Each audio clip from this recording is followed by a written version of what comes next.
अखिल भारत लाड़ीलुहाना सिंधी पंचायत के राष्ट्रीय अधिवेशन में मुख्य अतिथि के रूप में आए केंद्रीय राज्य मंत्री श्री एसपी सिंह बघेल ने सिंधी समाज की प्रशंसा की, साथ ही कई विभिन्न मुद्दों पर अपनी बात खुलकर की। मंदबुद्धि नहीं है समाज, लेकिन प्रायोरिटी केवल बिजनेस बिजनेस बिजनेस अथवा दुकानों पे काम करना। बोलो ये है या नहीं है?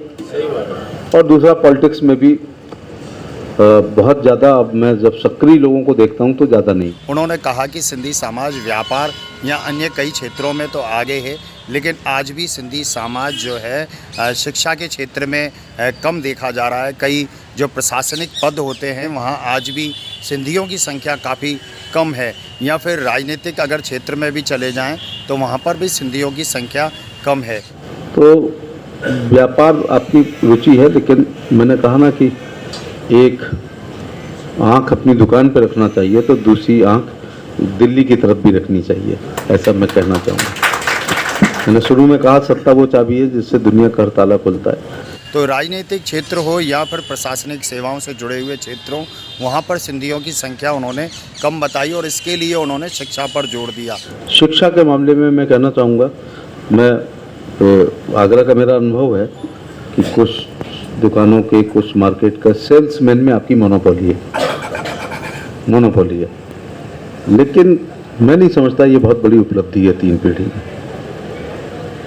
एक सेल्समैन अगर आज काम करता है तो उसके लड़के को तो शोरूम का मालिक होना चाहिए, लेकिन थोड़ा शिक्षा पर ध्यान दीजिए। और वहीं उन्होंने लाड़ीलुहाना सिंधी पंचायत के मूलचंद एजुकेशन ट्रस्ट की प्रशंसा की और कहा कि आज शिक्षा के लिए जो लाड़ीलुहाना सिंधी पंचायत कार्य कर रहा है वो प्रशंसनीय है और बच्चों को आज शिक्षा की ज़्यादा ज़रूरत है।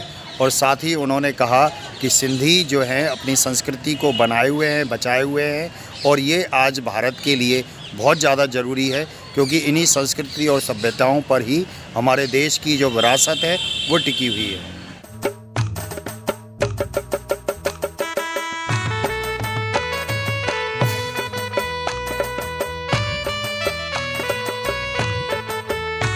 अखिल भारतीय लाड़ीलुहाना सिंधी पंचायत के राष्ट्रीय अध्यक्ष श्री घनश्याम दास देवनानी साहब, उपाध्यक्ष श्री रूपचंद जी, श्री अशोक भाई, पूर्व हमारे अध्यक्ष श्री रूमल जी, हमारे आगरा के सिंधी सेंट्रल पंचायत आगरा के अध्यक्ष चंद्र प्रकाश जी, परमानंद जी, श्री जयराम दास जी, देश भर से आए हुए कार्यकारिणी के सभी पदाधिकारीगण, देवी एवं सज्जनों, सभी चयो आयोलाल। मैं सबसे पहले भगवान झूलेलाल जी और हेमू कलमानी के चरणों में अपना प्रणाम करना चाहूँगा। और इस पंचायत में लगभग 7 राज्यों के प्रतिनिधि लोग आए हुए हैं। आगरा के एमपी होने के नाते ब्रज और मुगलिया की साझा संस्कृति के शहर आगरा में, दीन इलाही के शहर आगरा में, सुलह कुल के शहर आगरा में, प्यार और मोहब्बत के शहर आगरा में, खूबसूरती के शहर ताजमहल के शहर आगरा में, यहाँ के सांसद होने के नाते देश भर से आए हुए सिंधी समाज के प्रतिनिधि साथियों का स्वागत करता हूँ और अभिनंदन करता हूँ। आपका आभार प्रकट करना चाहूँगा कि इस कार्यकारिणी के निमंत्रण के बहाने मुझे आने का मिला और आने का अवसर मिला, और देश भर के समाज के लोगों का भी दर्शन करने का अवसर प्राप्त हुआ। कोई भी कार्यकारिणी जब बैठे तो कुछ ठोस प्रस्ताव को पास करके ही उठे। मैं लीला शाह जी के चरणों में प्रणाम करना चाहूँगा कि 19 नवंबर 1958 को उज्जैन में उन्होंने इस पंचायत का गठन किया, कुछ रूल्स रेगुलेशन बनाए। आप उस पर चल रहे हैं। भारत के संविधान में संशोधन हो गए हैं, तो आपने भी कुछ संशोधन देश काल परिस्थितियों के अनुसार निश्चित तौर से किए हैं। लेकिन जो संत लीला शाह जी ने जो मूल रखा है, जैसे संविधान की प्रस्तावना जो उसकी आत्मा है वो बरकरार रहनी चाहिए, उनके मूल सिद्धांत हमेशा रहने चाहिए, लेकिन देश काल परिस्थितियों के अनुसार हमेशा उसमें कुछ संशोधन होते हैं। मैं एक बात मैं सिंधी समाज के इतिहास पे नहीं जाऊंगा, वरना मुझे राजा ताहिर से शुरू करना पड़ेगा, अग्नि से शुरू करना पड़ेगा, सिंधु नदी की घाटी की सभ्यता मोहनजोदड़ो और हड़प्पा से शुरू करना पड़ेगा। प्रथम हिंदू राजा जिसने खैबर दर्रे से आने वाले मुस्लिम आतंकवादियों को रोकने का काम किया, उनको बहुत सारा याद करना पड़ेगा, तो उस विषय पे ज़्यादा नहीं जाऊंगा। आधुनिक वर्तमान परिस्थिति में समाज की राजनीतिक और सामाजिक और आर्थिक स्थिति क्या है, उस पर चर्चा होनी चाहिए। उसकी कृपा से आपके डीएनए में व्यापार है। सामाजिक स्थिति का अर्थ से बहुत गहरा संबंध है। आर्थिक स्थिति ठीक होती है तो रोटरी क्लब, लायंस क्लब के सदस्य अपने आप बन जाते हैं, लेकिन राजनीतिक स्थिति पर चर्चा जरूर करनी चाहिए। जंग लगे हुए भी ताले खुलते हैं। दोनों चीज़ों में आपके यहाँ कमी है। मैं ये नहीं कह रहा हूँ कि बिल्कुल नहीं है, लेकिन जनसंख्या की तुलना में कलेक्टर एसपी ना के बराबर है। मैंने अपनी लाइफ में अपने आगरा का डीएम, एसपी, डीआईजी, कमिश्नर, कोई सा सीओ सिंधी देखा नहीं है, और इलेक्शन में हार जीत का रिमोट आपके हाथ में है। तो आबादी इतनी है, तो जब सिविल का रिजल्ट आए तो उसमें भी कुछ नाम, ऐसा भी नहीं है हमारी ही सिंधी समाज की लड़की ने टॉप किया है, यस, दोनों बातें हैं, आगरा की ही लड़की है। लेकिन जितनी अपनी जनसंख्या बताते हो, दो बातें हैं, या तो व्यापार में रुचि होने के कारण शिक्षा में रुचि नहीं है, अथवा व्यापार में रुचि होने के कारण नौकरशाही में आपकी रुचि नहीं है। लेकिन सरकारी नौकरी की एक गारंटी है कि एक बार भर्ती होने के बाद 35 साल, 34 साल, 37 साल की गारंटी होती है, चाहे आंधी आए, बरसात आए, तूफान आए, किसी की सरकार हो, 1 तारीख को तनख्वाह मिलती है। वो मैं कहना चाहूँगा, अगर दुनिया में सबसे अच्छा कमिटेड वोट किसी पार्टी का कोई है, सबसे अच्छा वोट बैंक अगर किसी पार्टी का कोई है, तो वो भारतीय जनता पार्टी का नंबर 1 पर आपका समाज है। और उसके कई कारण हैं। 1947 जाना पड़ेगा, बंटवारे में जाना पड़ेगा, पाकिस्तान मुझे थोड़ा जाना पड़ेगा, उसके ये भी कारण हैं। और ये भी बहुत खुले दिल से स्वीकार करना ही पड़ेगा कि भारतीय जनता पार्टी को इस मुकाम पर लाने में लाल कृष्ण आडवाणी जी का बहुत बड़ा योगदान है।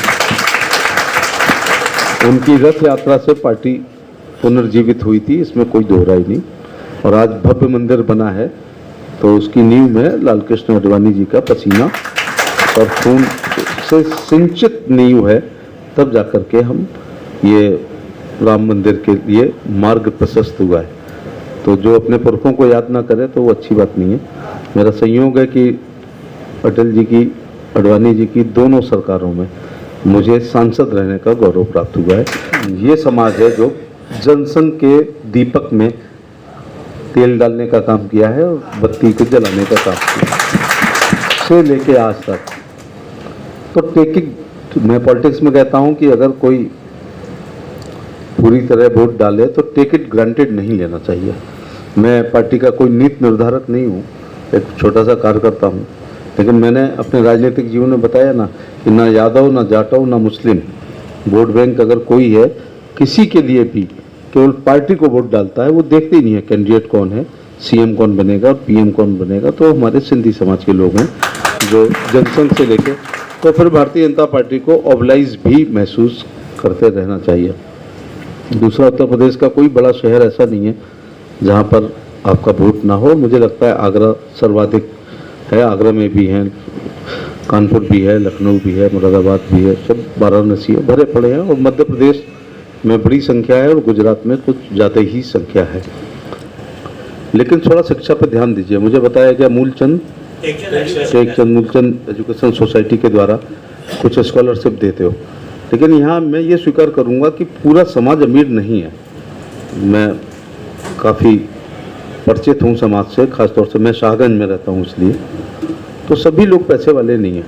आगे बढ़ने का तरीका गुड क्वालिटी एजुकेशन के अलावा कोई दूसरा नहीं है। लेकिन भारतीय जनता पार्टी ने एक रिकॉर्ड बनाया है आगरा में कि सब बदल दिए लेकिन हेमंत भोजवानी को नहीं बदला है।